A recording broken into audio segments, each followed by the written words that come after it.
The Hmm. Lebanese people are the hardiest, most resilient, most steadfast people you could possibly meet.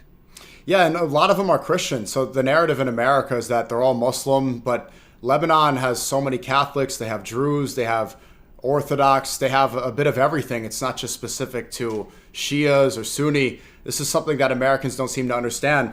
And I read that you were falsely detained by counterterrorism in Gatwick Airport in London, which is, pretty funny because you spelled it out correctly. These groups like Hezbollah and Hamas did not exist without Israeli occupation. They are, in fact, a derivative of Israeli occupation. Why Yeah. were you detained by counterterrorism?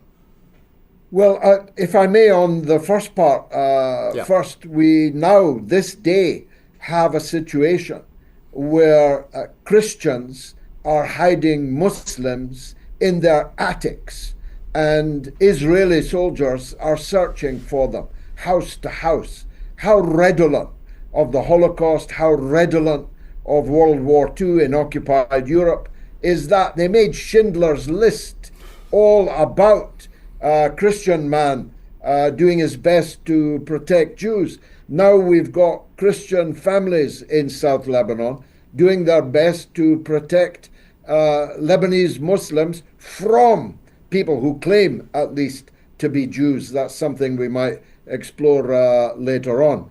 But yeah, I mean, this broke to the world when I was on the Tucker Carlson show. So the long version can be found in my interview with Tucker Carlson. But effectively, my good wife and I returned to my own country and her country of residence. She's Indonesian. We have three British children and a house in Scotland, and we never imagined for a second, and I mean a second, that armed police officers would detain us in a British airport, something that's never happened to me in traveling across the whole world multiple times. I saw these armed men and some women come towards me, and I suddenly realized they were coming for me. And I said to them, "This is a very bad idea, guys." And they said, I said, "Are you sure you want to do this?" And they said, "Well, we've been told to do this," as indeed they had by the British government, which has presently got more than 2,000 people under arrest under the Terrorism Act for holding up placards saying that they support a Palestinian non-violent civil disobedience organization called Palestine Action, who've never so much as harmed a fly, but who are now under terrorism charges.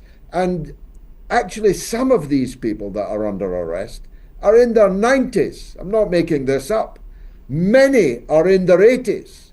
Hundreds are in their 70s. They're grandmas. They are retired vicars of the Church of England, and they are on terrorism charges.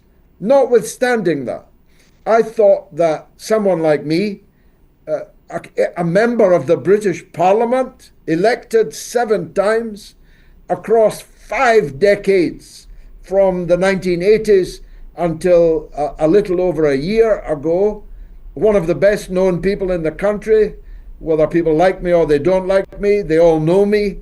And I've got armed policemen arresting me under the terrorism charge. And they held me for 5 hours. They held my good wife for 6 hours.